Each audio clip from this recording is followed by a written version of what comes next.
नमस्कार।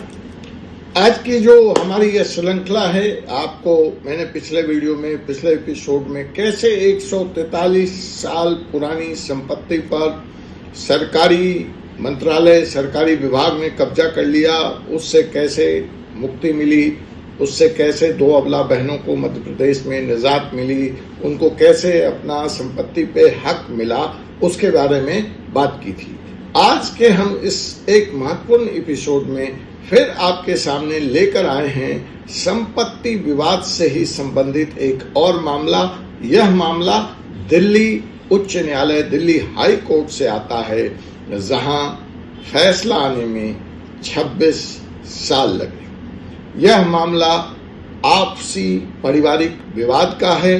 फैसला तो आ गया, पुश्तें गुजर चुकी थी, परिवार जब तक फैसला आया पूरी तरह से टूट गया। अब सवाल ये है कि इस वीडियो के बाद मैं बात करूंगा कि आखिर अपने ही परिवार में ऐसा क्या हो जाता है, ऐसी क्या असावधानियां होती हैं जिससे हमें इस तरह के परिणाम भुगतने पड़ते हैं। आज के हम अपने इस एपिसोड में यह भी बात करेंगे कि ऐसा आपके परिवार में ना हो, आपके जानने वालों के परिवार में ना हो, उसके लिए कौन कौन से कानूनी कदम आपको समय रहते उठा लेने चाहिए। तो नमस्कार दोस्तों, आज मैं हूं advocate doctor Ajay Kumar Pandey, Supreme Court of India से, और आज के इस एपिसोड में हम एक ऐसे केस के बारे में बात करने जा रहे हैं जो 26 साल तक कोर्ट में चला और आखिरकार एक फैसला आया। जी हाँ, यह मामला दिल्ली के पास इलाके ग्रेटर कैलाश का है, जहां एक संपत्ति को लेकर परिवार में आपस में विवाद हो गया। इस केस ने न सिर्फ उस परिवार को तोड़ दिया, बल्कि एक अहम सवाल उठाया है न्याय प्रणाली की धीमी गति पर, इतने लंबा वक्त लगने पर। तो आइए हम उस पर बात करेंगे, उन कारणों पे बात करेंगे, उसके लिए सुप्रीम कोर्ट ने नए क्या इंतजाम किए हैं उसके बारे में भी हम जानेंगे। लेकिन पहले हम समझते हैं इस मामले को। तो जी हाँ, यह मामला अशोक कुमार जेरथ ने 1999 मतलब 1999 में अपने पिता, भाई, भाभी और 2 बहनों के खिलाफ दिल्ली की अदालत में दायर किया। मैं रिपीट कर दूं, अशोक जेरथ ने अपने पिता, अपने भाई, अपने भाभी और 2 बहनों के खिलाफ मामला दायर किया। उनका दावा था कि उनके पिता मानसिक रूप से अस्वस्थ थे और उन्होंने जो संपत्ति का ट्रांसफर किया वह धोखा था। अब अशोक ने अपने इस दावे की पुष्टि के लिए 1997 की एक मौखिक पारिवारिक समझौते का हवाला दिया, उल्लेख दिया, और उसके आधार पर पिता ने जो 1998 की वसीयत लिखी थी उसको कानूनी रूप से मान्य घोषित किए जाने की मांग की। उस विल के अनुसार 1998 में 1997 के मौखिक समझौते के आधार पर पिताजी ने ग्रेटर कैलाश की यह संपत्ति पूरी तरह से अशोक जेरथ के नाम कर दी थी। अब जो 17 मई 2025 को दिल्ली हाई कोर्ट ने फैसला दिया, तो दिल्ली की जिला जज मोनिका सरोहा ने फैसला सुनाया। और माफ कीजिएगा, यह फैसला दिल्ली हाई कोर्ट से नहीं है, यह फैसला जिला न्यायालय से आया है। तो कोर्ट ने अशोक के दावों को खारिज कर दिया और कहा कि वो पर्याप्त सबूत पेश नहीं कर पाए हैं। हालांकि कोर्ट ने न्याय की इस धीमी प्रणाली पर न्याय लगने में इस लंबे समय पर भी गंभीर चिंता व्यक्त की और कहा कि इस मामले को अनावश्यक रूप से बहुत लंबा खींचा गया है। इस तरह के मामलों को संज्ञान में लेते हुए या इस तरह के मामलों में सुप्रीम कोर्ट ने भी अभी हाल में 31 साल, यहाँ 26 साल, सुप्रीम कोर्ट के इस मामले में 31 साल लगे, जिसमें सुप्रीम कोर्ट ने यह फैसला सुनाया कि पिता ने बच्चों की आपसी सहमति के बिना संपत्ति बेच दी थी। बच्चों ने पिता के इस निर्णय पर सवाल उठाया था और मामला अंततः विभिन्न अदालतों से होता हुआ सुप्रीम कोर्ट पहुंचा था। तो सुप्रीम कोर्ट ने यह फैसला दिया कि एक बार संयुक्त परिवार की संपत्ति का अगर विभाजन हो गया तो वह संपत्ति व्यक्तिगत नहीं रह जाती और मालिक उसे बिना किसी अनुमति के बेच सकता है। अर्थात इसको और समझिए, पिता के संपत्ति बेचे जाने के निर्णय को बच्चों ने चुनौती दी थी।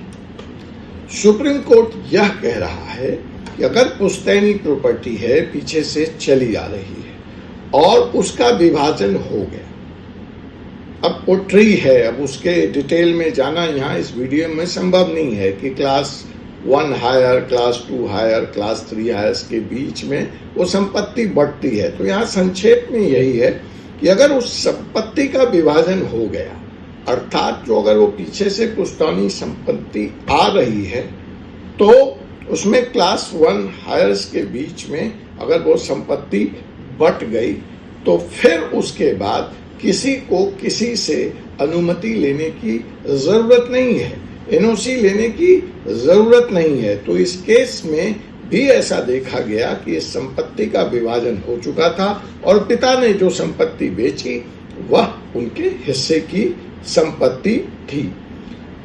तो यह जो फैसला है वो इस बात को रेखांकित करता है, ये महत्वपूर्ण हो जाता है कि संपत्ति का मालिक ही इन द लास्ट अंत में पूर्ण अधिकारी होता है उस संपत्ति के बारे में फैसला लेने का और भविष्य के।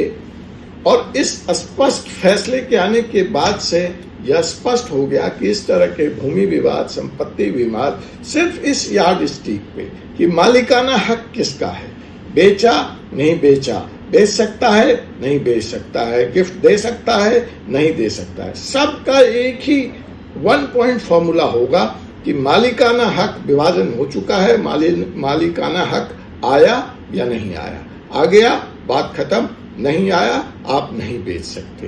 तो साहब यह फैसला आगे के इस तरह के विवादों में बड़ा मार्गदर्शन बनने जा रहा है, रास्ता दिखाना जा रहा है और इसके बारे में विस्तार से हमारी यह पुस्तक प्रॉपर्टी लॉज अनवील्ड, जिसमें ऐसे ही संपत्ति विवाद, आपके अधिकार, संपत्ति की सुरक्षा कैसे करें आदि विषयों को विस्तार से कवर किया गया है। यह किताब अमेज़न पे उपलब्ध है, आप से भी प्राप्त कर सकते हैं और आप हमसे भी सीधे मंगा सकते हैं। इसका पूरा ब्यौरा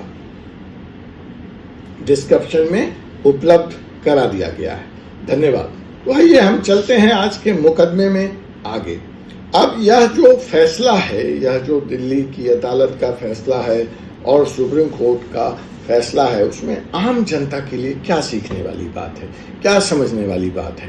पहला, वसीयत और पारिवारिक समझौते संपत्ति विवादों को सुलझाने के महत्वपूर्ण साधन। आपने पहले केस में देखा वसीयत नहीं थी, दूसरे केस में आपने देखा पारिवारिक समझौता नहीं था। तो अगर ये दो चीज इंश्योर कर लिया जाए ना, तो इस तरह के कानूनी विवादों से आपस में परिवार में फूट होने से, परिवार में टूट होने से बचा जा सकता है। आपके जो समय और संसाधन कोर्ट के चक्कर लगाने में खर्च होंगे, वकीलों के पास जाने में खर्च होंगे, उससे भी बचा जा सकता है। तो स्वीट और सिंपल फॉर्मूला यही है कि संपत्ति समय रहते वसीयत हो जाए या फिर इंटरनल पारिवारिक समझौता कर लिया जाए। वसीयत कानूनी स्पष्टता प्रदान करती है, जबकि पारिवारिक समझौता परिवार में सामंजस्य बनाए रखने में बहुत बड़ी भूमिका साबित करती है। महिलाओं के अधिकारों का आपको विशेष ध्यान रखना पड़ेगा जब आप इस तरह के वसीयत बनाते हैं या इस तरह के पारिवारिक समझौता करते हैं। सुप्रीम कोर्ट ने 1986 में मेरी राय केस के माध्यम से महिला को संपत्ति में समान अधिकार दिलाए। यह फैसला महिलाओं के अधिकारों की दिशा में एक शुरुआती और महत्वपूर्ण कदम था। उसके बाद तो आप जानते ही हैं कि कई तरह के फैसले आए और अंततः आज की तारीख में जो कायम है कि चाहे वो संपत्ति पुश्तैनी हो, चाहे वो संपत्ति सेल्फ अर्न्ड हो, स्व अर्जित हो, उसमें महिलाओं का बराबर का अधिकार है। अब लंबे समय तक अगर ये वसीयत और पारिवारिक समझौते नहीं होते हैं, फिर ऐसे मामले कोर्ट में जाते हैं। कोर्ट की स्थिति आपने देख ली, 26 साल 31 साल।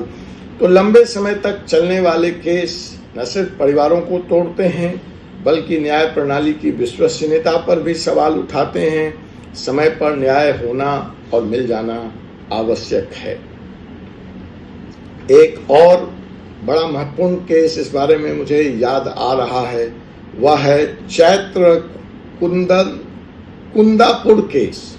इसमें एक टीवी अभिनेत्री ने, एक टीवी एक्ट्रेस ने अपने पिता के खिलाफ संपत्ति विवाद में कोर्ट का सहारा लिया। तो यह मामला दिखाता है कि कैसे पारिवारिक विवाद सार्वजनिक हो सकता है। फिर एक और केस आया, बिरबल सैनी बनाम सत्यवती केस। इसमें भी दिल्ली हाई कोर्ट ने यह स्पष्ट किया कि पारिवारिक संपत्ति से प्राप्त संपत्ति को, देखिए एक बार विभाजन हो गया, डन। तो वो यही कह रहा है बिरबल सैनी बनाम सत्यवती केस में कि एक बार समझौते से प्राप्त संपत्ति को फिर पैतृक संपत्ति नहीं माना जा सकता। फिर सुप्रीम कोर्ट का गिफ्ट डीड बनाम वसीयत पे भी बड़ा महत्वपूर्ण फैसला है और वो आया, कोर्ट ने स्पष्ट किया कि गिफ्ट डीड और वसीयत में क्या अंतर है और इसका उपयोग किस तरह से संपत्ति के ट्रांसफर के लिए किया जा सकता है। अब गिफ्ट डीड वर्सेस विल, पूरी जानकारी इस किताब में मौजूद है। तो अंत में मैं इस वीडियो को, इस कहानी को यहाँ विराम दूं, उसके पहले समय पर संपत्ति विवाद से बचने के लिए कानूनी सलाह, कानून की जानकारी बहुत आवश्यक है। या तो ऐसी किताबें पढ़ें प्रॉपर्टी राइट से रिलेटेड, या फिर समय पर जाकर कानूनी सलाह लें, क्योंकि वही आपको कानूनी विवाद से बचा सकता है। दूसरा महत्वपूर्ण कार्य जो आपको करना है वह है दस्तावेज। दस्तावेज जो भी है संपत्ति के, उसको बड़ा संभाल के रखना है। सभी संपत्ति विवाद लास्ट में दस्तावेजों के आधार पर ही तय होंगे, इसलिए उसका सुरक्षित रखा जाना बड़ा जरूरी है। तीसरा, परिवार में संवाद।